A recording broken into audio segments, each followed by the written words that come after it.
Chapter 3 Mr. Wonka and the Indian Prince.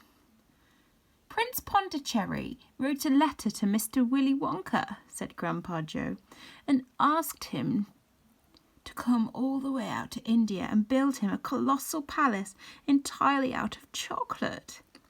Did Mr. Wonka do it, Grandpa? He did indeed, and what a palace it was. It had 100 rooms and everything was made of either dark or light chocolate.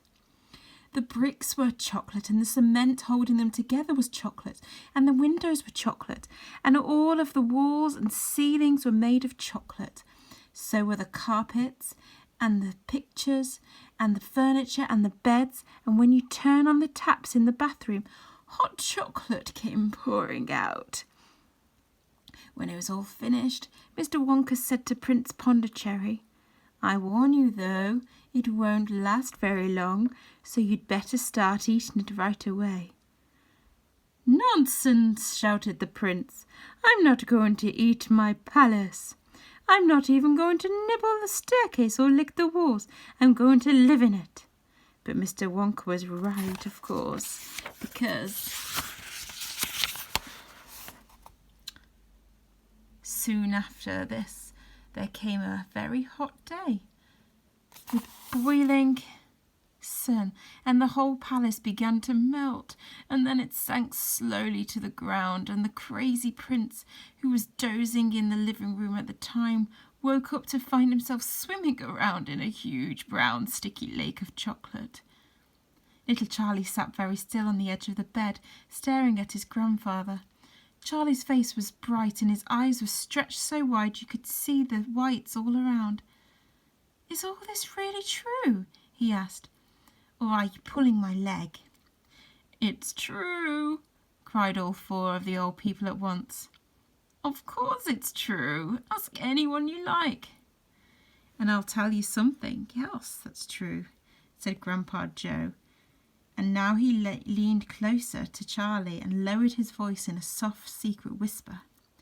"Nobody ever comes out." "Out of where?" asked Charlie.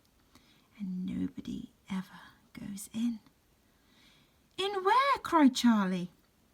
"Wonka's factory, of course." "Grandpa, what do you mean?" "I mean workers, Charlie." "Workers?"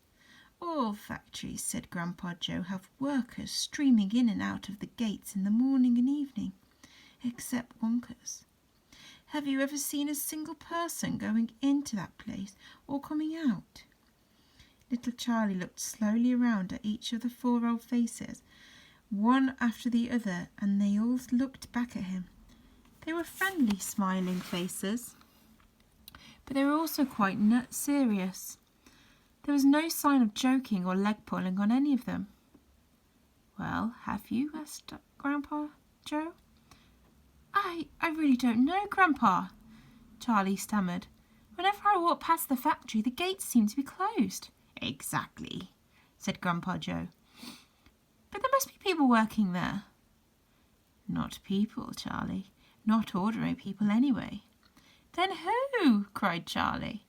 "Aha, that's it, you see. That's another of Mr. Willy Wonka's clevernesses."